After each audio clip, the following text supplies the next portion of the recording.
बिस्मिल्लाहिर्रहमानिर्रहीम। जी अस्सलाम वालेकुम। मेरा नाम डॉक्टर वहीद हसन है। कुर्बानी का टाइम करीब आ रहा है और सिर्फ़ जो है वो 3 महीने से भी कम का अरसा रह गया है। तो ये फ़ार्मर हज़रात के लिए जिन्होंने बछड़े या बकरे या कटड़े पाले हुए हैं, जो कुर्बानी पे सेल करना चाहते हैं, तो उनके लिए ये सबसे बेहतरीन टाइम है कि ऐसे मौके पे ये अपने जानवरों की फ़ीडिंग पे तवज्जो दे के, शेड के बारे में तवज्जो दे के, वैक्सीनों के बारे में तवज्जो दे के ज़्यादा से ज़्यादा पैदावार हासिल कर सकते हैं और फिर कुर्बानी के नज़दीक इनको बेचकर अच्छा मुनाफ़ा हासिल कर सकते हैं। तो ये वीडियो आपके सामने जिस तरह शो हो रही है, ये खुरम भाई हैं। इन्होंने माशाल्लाह बहुत बेहतरीन कुर्बानी के लिए बछड़े जो है वो पाले हुए हैं। तो इनको मैं कंप्लीट गाइडलाइंस देता हूँ कि किस तरह आपने जानवरों को रखना है, ताकि आपको कम से कम खुराक में ज़्यादा से ज़्यादा जो है वो मुनाफ़ा हो। तो ये आपने फ़ीडिंग पे सबसे ज़्यादा तवज्जो देनी होती है कि आपने जो है अपने जानवरों को वंडा खिलाना है, आपने मिनरल मिक्सचर खिलाना है, आपने ऑयल या घी या बाईपास फैट खिलाना है और टॉक्सिन बाइंडर खिलाना है। जब आप ये सारी चीज़ों का कॉम्बिनेशन देंगे, तो आपके जानवर जो है वो चारे के साथ-साथ फिर आपको कम प्राइस में ज़्यादा से ज़्यादा रिज़ल्ट देंगे। तो इनसे अक्सर मैं वीडियोज़ मँगवाता रहता हूँ, देखते रहता हूँ, उनको जो भी मेरे नॉलेज में जो भी होता है, तो उनको कमी-बेशी मैं बताता रहता हूँ।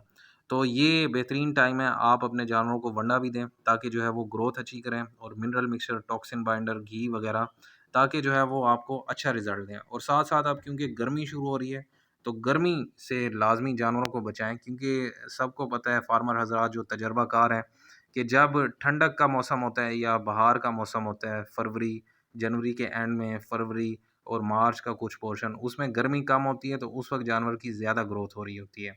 लेकिन जैसे ही जो है वो मार्च का एंड होता है और ये गर्मी शुरू होती है अप्रैल की, मई, जून, जुलाई आगे मज़ीद गर्मियों का सीज़न होता है, तो इसमें सीज़नल स्ट्रेस मिलती है जानवर को, मौसम की शिद्दत की वजह से जो है वो जानवर उतना ग्रोथ नहीं कर सकता। तो अगर आप चाहते हैं कि इस शदीद गर्मी के मौसम में भी जानवर ग्रोथ करें, क्योंकि अब कुर्बानी जो है वो गर्मी के मौसम में आएगी, तो ऐसी सूरत में जानवरों पे आप फुल तवज्जो दें। उनके लिए मुनासिब वंडा, mineral mixture, toxin binder, oil, घी या बाईपास फैट का इंतज़ाम करें, ताकि वो शदीद गर्मी में भी अच्छा रिज़ल्ट दे सकें। इनके लिए सोलर सिस्टम आप लगा लें तो बेहतर है, उसमें आपकी जो है वो बिजली का बिल भी, उससे भी आपको बचत होगी और जानवर भी सेट रहेंगे और इनके ऊपर आप जो है वो शॉवर सिस्टम भी लगाएँ। बेशक ये साहिवाल के या चोलिस्तानी के क्रॉस के हैं, ये गर्मी आपको लग रहा होगा कि इतनी नहीं मनाते, लेकिन फिर भी क्योंकि इनमें रेज़िस्टेंस ज़्यादा होती है, अल्लाह की तरफ से कुदरती निज़ाम है, फ्रीज़ियन जानवरों की निस्बत। वो क्योंकि गर्मी बहुत करते हैं, हुला करते हैं, उनकी वजह से उनकी दूध की पैदावार जो या फिर जो ग्रोथ है, वो भी कम हो जाती है। ये बेशक कम गर्मी मनाते हैं, लेकिन इसका ये मतलब नहीं है कि आप इनको शॉवर के नीचे ना रखें।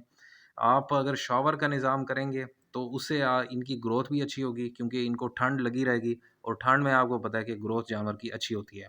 पानी इनके आगे हर वक़्त जो है वो ताज़ा और फ्रेश पानी रखें, ताकि जो है वो इनको पानी की भी कमी ना हो, जब मर्ज़ी ये जो है वो पानी पी लें। और अगर ये खुले रहेंगे, जिस तरह ये इसमें खुले हैं, तो ये निस्बतन ज़्यादा ग्रोथ करते हैं। बाँधा हुआ जानवर जो है वो इतनी ज़्यादा ग्रोथ नहीं करता है, जितना एक खुली माहौल में और खुली एनवायरनमेंट में जो रहता है जानवर, वो ग्रोथ करता है। इसके अलावा इनको कच्चा माहौल भी प्रोवाइड करना चाहिए, जिस तरह ये मिट्टी आपके सामने नज़र आ रही है, और इसमें कोशिश करें कि जो पत्थर वगैरह हैं वो ना हों, क्योंकि वो पत्थर जो है वो जानवर की सुम भी ख़राब कर सकते हैं और साथ जो है सुम ख़राब करने के साथ-साथ उनको जो है वो स्ट्रेस भी देते हैं। जब जानवर को हल्की-सी भी स्ट्रेस मिलती है, चाहे किसी भी सूरत में हो, बिल्कुल मामूली, तो वो उनके ग्रोथ पे नेगेटिव ही असर करती है, मनफ़ी असर करती है, वो पॉज़िटिव असर नहीं करती।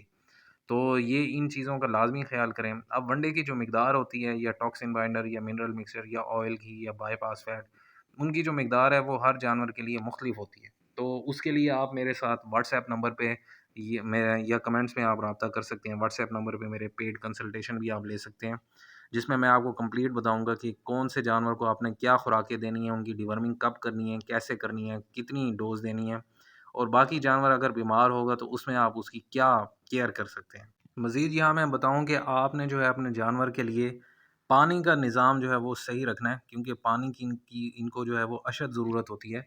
पानी साफ़-सुथरे बर्तन में हो, अगर सीमेंट की खुरली है तो उसको आप रोज़ाना साफ़ करें, चाहे दूसरा बर्तन है स्टील का बर्तन या प्लास्टिक का, तो उसको भी आपने साफ़ रखना है और उसके पैंदे में जो है वो चूने का आपने लाज़मी एक तह बिछानी है।